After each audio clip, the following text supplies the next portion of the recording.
Welcome to Embrace Joy, walking the road to restoration. My name is Joy LaPiccolo. I am a certified life coach with over 15 years of teaching experience and working with trauma survivors for 20 years. The topic that we're going to talk about today is there joy after trauma? Many individuals who have experienced trauma, including myself, for example, abuse, a loss of a loved one, betrayal, there's lots of different types of trauma. Sometimes we are numb, we disassociate, we live in fear, and we're not living a happy life. Sometimes we're frozen, sometimes, again, I am numb. Sometimes we isolate from others to protect our safety. For me, that led me to feeling less engaged with those around me. I noticed that I had less interest in work and in school. I just felt like I was existing. A sound would go off and I would jump. Um, I was just living in fear, like I said. There was no sense of joy. I was fearful of entering in any type of deep relationships with family or friends or dating because I knew that was going to bring me more hurt in my life. I also noticed that I was more irritated with others, not only with others, but I was more irritated with myself, with failures. I had very high expectations of myself. And so I also noticed that I had a sense of anger pretty much all the time. And maybe that's something that you have dealt with as well, depending on how you cope with the trauma that you have experienced. As I was walking through life, I kind of realized that I had a Eeyore mentality. And some of you know Eeyore from Winnie the Pooh. He was very depressed, always looking for the negative. This is actually common with people who have experienced trauma, no matter if what type of the trauma is. What I'm describing is very common, especially if you have experienced multiple types of trauma, which is complex post traumatic stress disorder. One of the books that I have learned a great deal from over the years is called The Body Keeps Score: Brain, Mind, and Body in the Healing of Trauma. And that is written by Bessel van der Kolk. He is quoted as saying, this is such a great quote. He says, traumatized people chronically feel unsafe inside their bodies. The past is alive in the form of gnawing interior discomfort. Their bodies are constantly bombarded by visceral warning signs, and in an attempt to control these processes, they often become an expert at ignoring their gut feelings and in numbing awareness of what is played inside. They learn to hide from themselves. Again, like I said, that's a great quote. Kind of explains what happens when you are going through trauma. You basically shut down, so you're not able to feel the positives that are around you.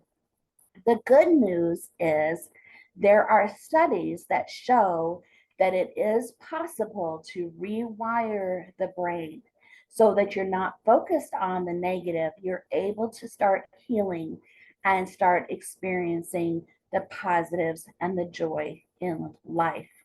But it is a choice. A lot of us can stay in that victim mentality, that Eeyore mindset. But changing that mindset to focus on healing and focus on the future will change the wiring in your brain. Now, that doesn't mean the trauma goes away. Now, Peter Levine, he's an expert in complex post traumatic stress disorder. He has several amazing books, but he is quoted to saying trauma is a fact of life. It does not, however, have to be a life sense. So for me, I have had years of counseling and then additional education and being certified as a lay counselor and so forth. All of that to help me rewire my brain so that I am noticing the positives in life. Do I have my days where I'm not? Of course. Um, have I had additional traumas even though I've gone through counseling? Of course, because there's going to be trauma because we're living on earth with free choice. But we are able to protect ourselves as adults in a different way than when we were children.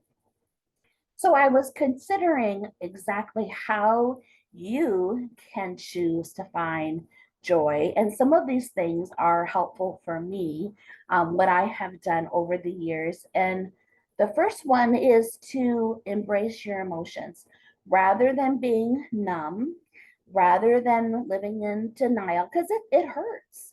It hurts to think about the trauma that you have experienced.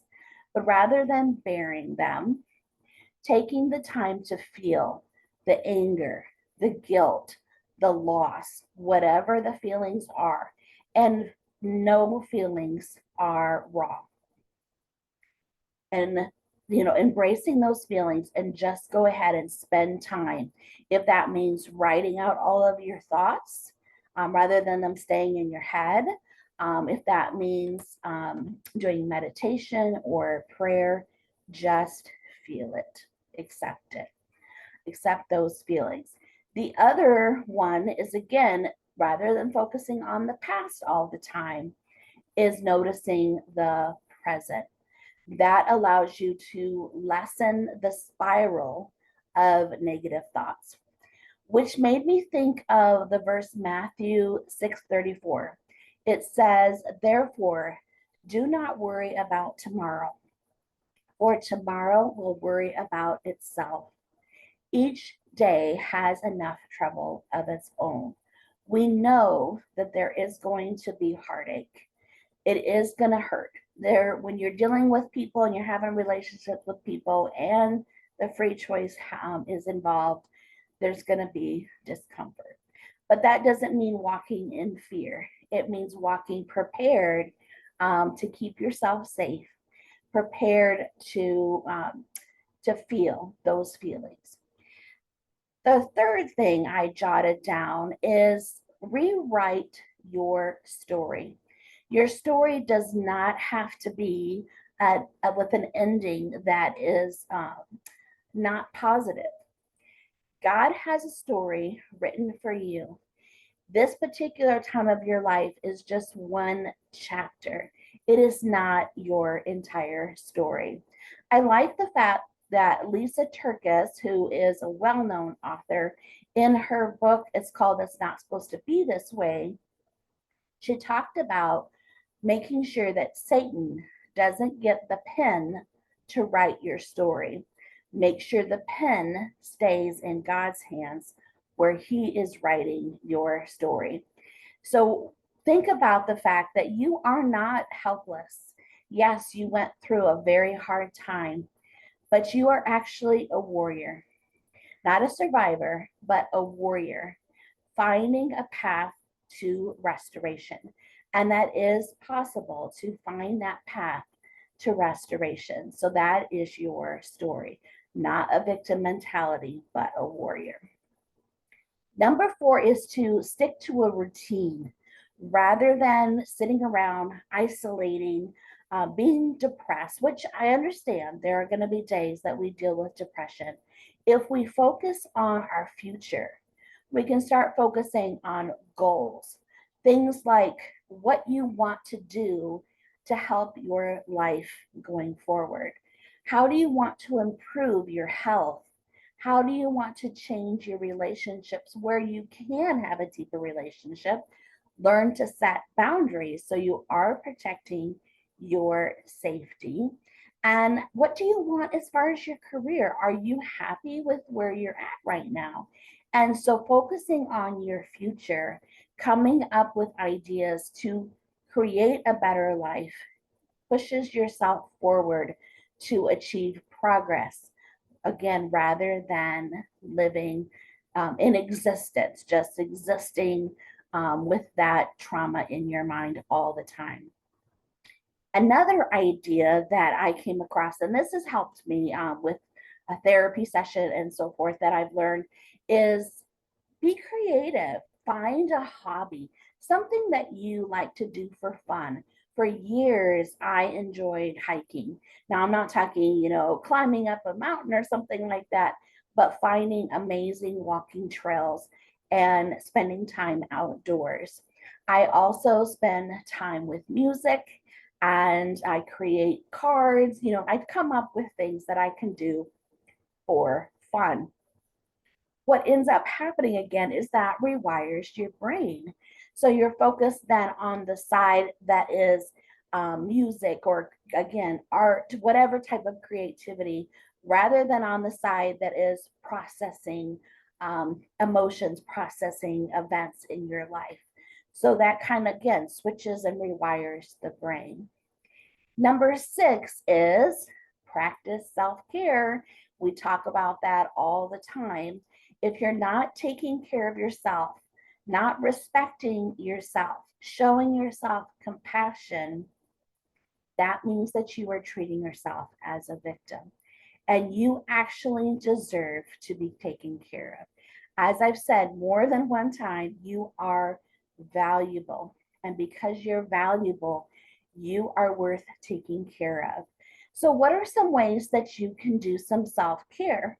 One of the things is schedule time to get your hair done, schedule time to exercise.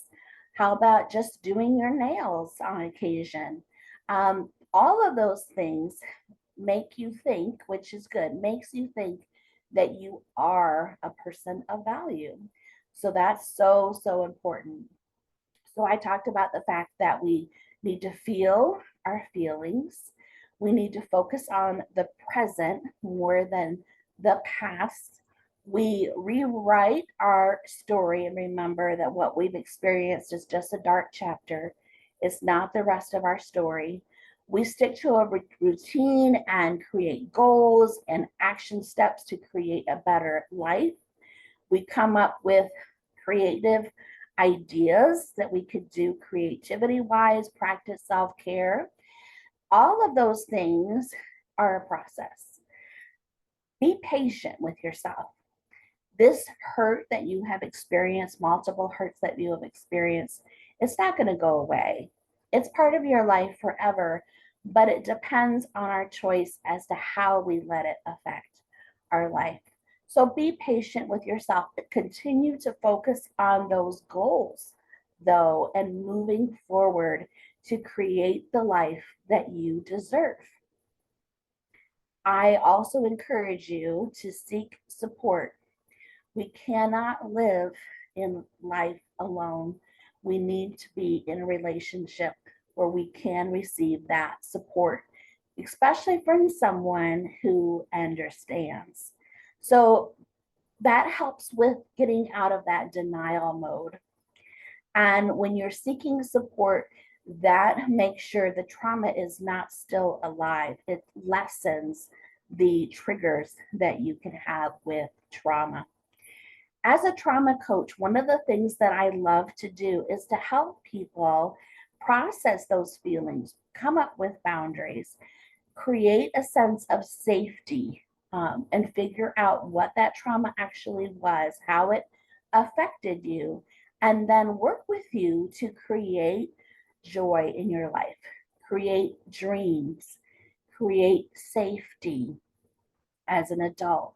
So I encourage you to go ahead and reach out to me to find out if having a life coach will be helpful for you. I offer a free 30-minute consultation to see if we might be a good fit and if coaching might be helpful for you as you go through this journey.